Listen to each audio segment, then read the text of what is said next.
Hello, good evening, everybody. Thank you so much for joining me. Good evening.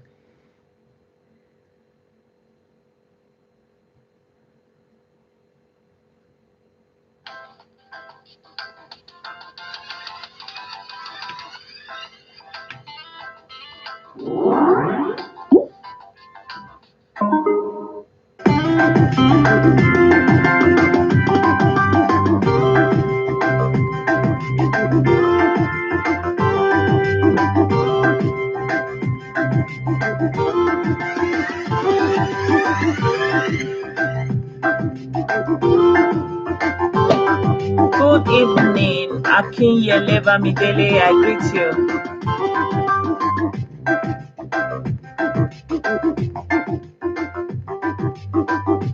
Good evening. Good evening, my people.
Hello, everybody. Good evening, everybody. Thank you so much for joining me for another live video. I really have to start this video by saying thank you so much for your support for this channel, because I've not been coming online as I normally would. You know how the lockdown is dragging on and the kids need attention at this time, and so a lot of things going on. I just have to give my children the attention that they need at this point, and also, they are only kids once in a lifetime, so I will always have the time, by the grace of God, to do these videos. But I just needed the time to be with them and to help them with their schoolwork and homeschooling and all that. So thank you so much, my people, for all your support. And if you are new to my channel, you're welcome. This is Blessedom TV, and join us here. Click the subscribe button and also the notification bell so you know when I upload a new video. And thank you so much for all of you who already joined me already. So you can always hit the like button. Don't forget, it helps the algorithm. I appreciate all of you guys. Thank you so much. Good evening, G Simon. I appreciate. Thank you so much. So this video is a message to Nigerians in diaspora. I wanted to do this video, but I was thinking about when I will do it and the time I will need to edit it. I decided to do it as a live video, so I will just simultaneously upload it at the same time.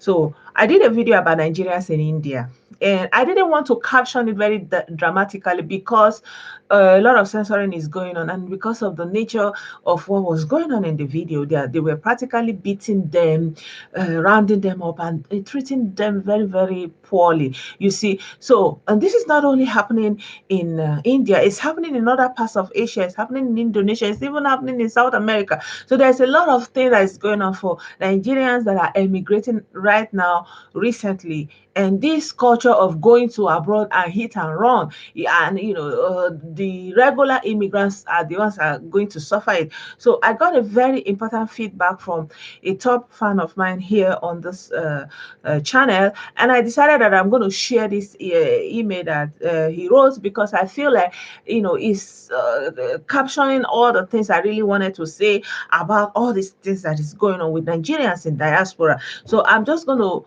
read what he has written, and I think it is very important that everybody that goes abroad, that they take it as a point and understand that, first of all, you are no longer in Nigeria. No matter how you think, whatever you think about human rights, about international rights, you are not in Nigeria. You are not in Nigeria. That is what you really need to notice. Once you leave your home country, you lose the right to protest. You lose the right to be demanding for your rights. Why? because you're not at home. You are not at home. So apart from the US and maybe the European Union, when you go to outside of all these other countries, they don't have so much media attention. They don't have so much things that are holding them back to treat you the way you think you expect.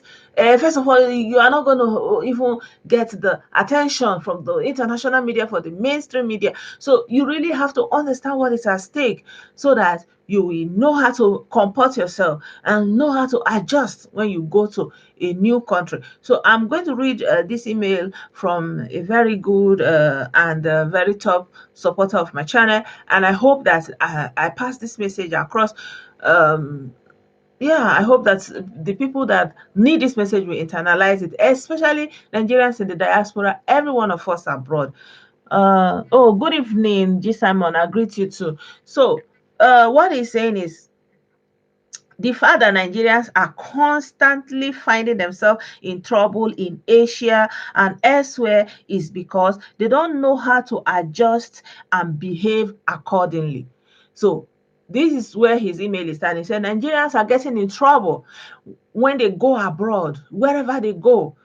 They are having this problem because they don't understand that they are no longer in Nigeria and they don't know how to adjust properly. So Nigerians pride themselves as being the Africans that don't take nonsense. It means that Nigerians see themselves as Africans that they don't take nonsense from anybody. You see, but what they don't realize is that the police in general don't like authority being challenged in public from their own citizen, not to talk of a citizen from another country.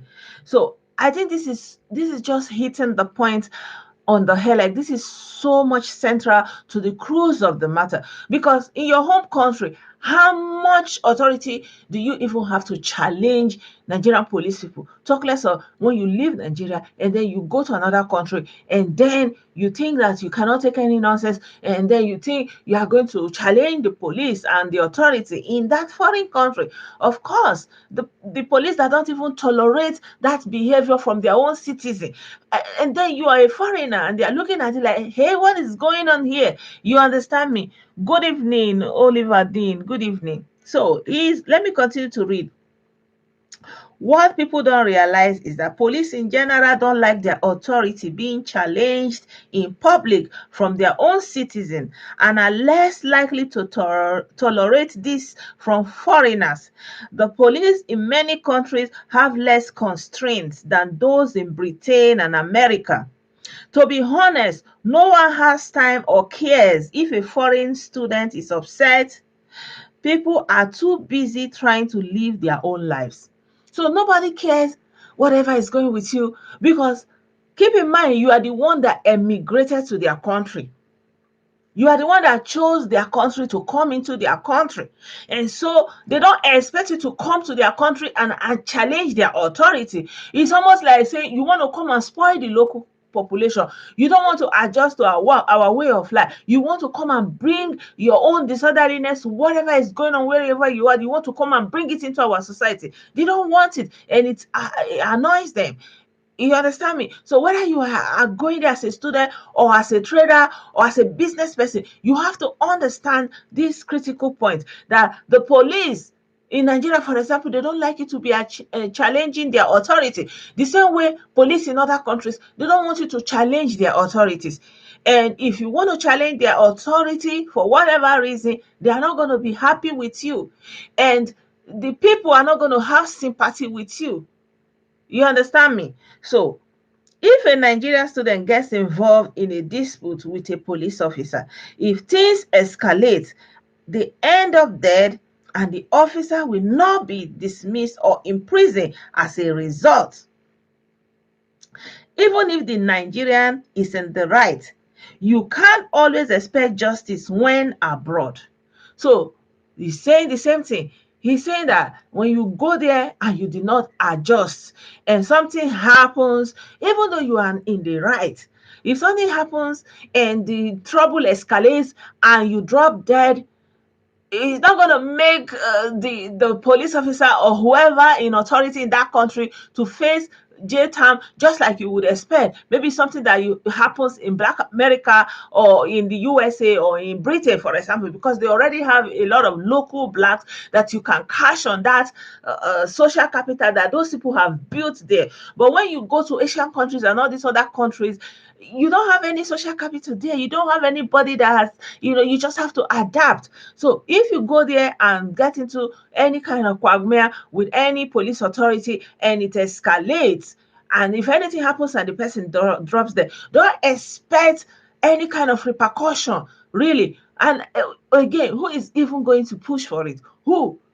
is going to push for it? So, okay, for those transitory Nigerians who come, stay, commit offenses and leave, the law-abiding Nigerians will have to bear the brunt of the backlash. Additionally, the travel of Nigerians will be more restricted with more obstacles to overcome before they can get a visa. This is due to the misbehavior of Nigerians who went beforehand. So, again, what he's saying is, when you go to abroad now, you want to go boutique, you want to go hammer. There are people who already went to that same country, doing their legitimate business, living peacefully, law abiding. You understand me? So somebody will not come overnight and you want to hit and run. You want to hammer. You want to boutique. Before you know it, you will do one thing and fiam. They don't see that you are not the one that did it, but they see that you are a Nigerian. You see? So the person that have done it have escaped. He has gone back to Nigeria. But the Nigerians in that country will continue to bear the brunt of that misdemeanor, that crime, that thing that person did, those group of people, whatever it is that they did. The people in that country who are students, who are traders, who have built families, who have married, whatever it is that is making them to live in that country, they are the ones that will be suffering the consequences of those few people that came and hit and run. You see, so we should be thinking about leaving a legacy, having posterity. All this hitting and run, we are closing the doors for people who are coming, making, crossing the bridge and breaking it. So it is not a good thing. We don't leave a good taste and good impression in the mouth of people. You understand me? So anybody wants to go to outside of Nigeria now, it becomes very difficult because of all these things that have happened beforehand. So Southern Nigerians have to learn to be law abiding and stay within the law. They can't protest as they do at home when upset, simply because they are not at home. Exactly. I so much admire these points because you just put them together very straightforward. Really, you cannot go abroad and start protesting. Why? For the fact that you are not at home. The most that they will say that, okay, this is our country. This is how we roll here. You are the one that came here. If you don't like it, then please shift. Yeah, this is what it is. They are not going to like it, because if you come to there and you want to come and protest, they are not going to be happy with that. Truly, truly, truly. Certain Nigerians, because he says certain Nigerians, because the bulk of the people who are traveling out of Nigeria are Southern Nigerians. So that is why he's making this reference to Southern Nigerians. Please, please, please, please learn to be law abiding and stay within the law. You cannot protest. You cannot be protesting, because what initiated this problem with the people in India, now that they started rounding them up and mistreating them, is because they protested. And maybe the person that was killed, he was dealing with police, and then the situation escalated and he lost his life. So they have a reason to be aggrieved, and they went on the street to protest. But in the eyes of the people of that country, they are not seeing your right, because they just see that you want to come and introduce something foreign, challenging authority and making people to question authority, and they don't want that. So please, my people, you just have to learn how to adjust. This message is for Nigerians in diaspora and Nigerians who want to emigrate. Think about the people who are coming after you. If your sole purpose of emigrating is to go and hit and run, think of the people who are living there, who are going to school there. They are going to suffer that backlash. Let us begin to have some kind of compassion, please.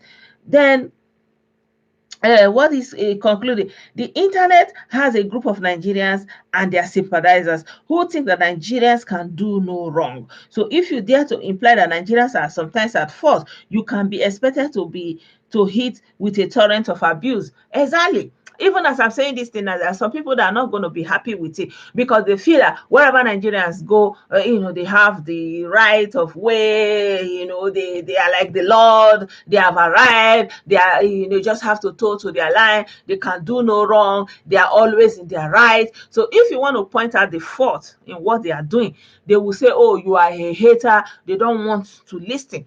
And he's right.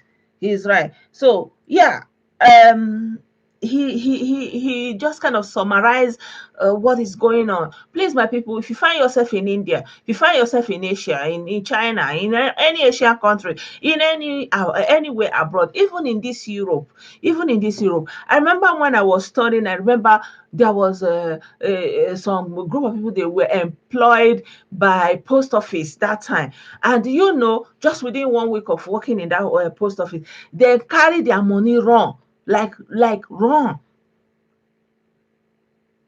you know but you know that in this Europe, where are you running to? They have your details, and before you can run far, they are already caught up with you. But they don't know. They think that they can just take some money that somebody wants to come and deposit and run. You see, so what do you think is going to be the impact of that thing on other Nigerians, or even in extension, other Black people that want to come and work in that place? That is road closed. So all these things that we are doing, it is blocking the road for other people that are coming at the back.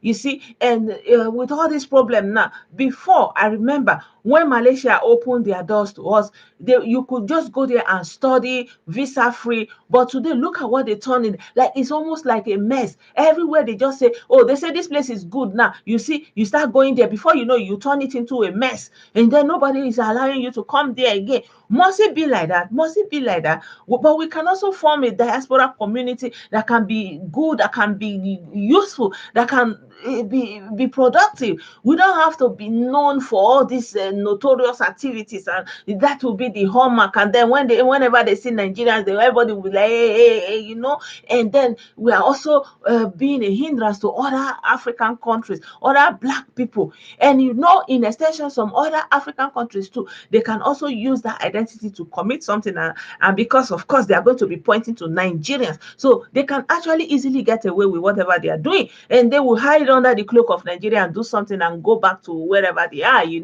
But all of us, we know that once you live abroad and you know this thing, everybody know how it is with this our color. So we're supposed to not to help or not to add salt to injury. We're supposed to find how to build our own community and have something within our community. All this running around and spoiling and causing commotion and hitting and running and not trying to adjust, not obeying laws, not seeing that this is the rule and it should be followed. Most of the people are thinking, oh, this is the rule. Okay, everybody's thinking of how to circumvent that rule, how to go around it. No, you can also just follow their rule, because at the end of the day, you will lose sympathy with the locals. So, my people, I just wanted to pass this information to you guys, because it's in response to the other video that I did, Nigerians in India. And this brother wrote me this email, and I feel like it captures the essence of everything we are talking about. And Nigerians in diaspora, please, my people, take note. First of all, you are no longer in Nigeria. Learn to adapt, obey the authorities, obey the rule, and do not allow situations to escalate. What you want to do is to de-escalate. Always de-escalate, because if anything happens, the person is not going to be culpable for whatever happens to you. Realize that and know that you cannot go and protest when you are aggrieved, because why? You are a foreigner and they are not seen as somebody that has any right to come there and protest, especially when you are in not the United Kingdom and you are not in the USA, where there's a lot of Black people and Black capital, social capital that has already built up there that you can bank on. When you are not in these countries and you are outside of the EU, you are outside of America, you are anywhere other place, you have to know this and understand it and play by the rules, and stay within the confines of the law, and don't cause problem for people who are living there. When you come in, don't come and hit and run and leave the people who are there to bear the brunt, and don't close the road for people who are coming at the back. Always think about people who are there, people who are coming behind you. Let us change our understanding and orientation. Please, we cannot continue like this, causing blockade everywhere. Right now, there's a video I saw. These young ladies, they went to Cape Verde. Normally, Cape Verde is a West African country. You could go there as a Nigerian because of the economic community of the West African state, but they were returned. Why? Because they have Nigerian passport. Why? Because the Nigerians there may have, have no social capital, have nothing that you can bank on. So that instead, they only have rules that they have broken. They have caused a lot of things, and now if you have Nigerian passport, you are not given entry, you are not given allowance to go into these countries, to go to take advantage of this economic community of the West African state. This is wrong. This is very, very wrong. All this individualist approach, at the end of the day, the same thing the government is doing, the same thing the ones that are individuals are also doing. Why? Causing problem and blocking way for people who are coming behind us. I think we can do better, and I wanted to pass this message because I feel it is so powerful, and I feel like I cannot listen to this alone, and I decided to share it with you guys. So my people, I don't know how this is going down with you. I hope you're not taking offense, and I hope you are learning. I hope you get the message. So I hope that you will like this video, click the like button, subscribe to my channel if you are not yet subscribed. And I want to say thank you so much for bearing with me and staying with me up until this time. And hopefully I'll have more time to be making video. Like I said, I don't have so much time at disposal right now, but I will do my best. But however it is, please don't forget to support this channel however you want. Subscribe to the channel, click the like button, and yeah, I will see you very soon in another video. Bye bye.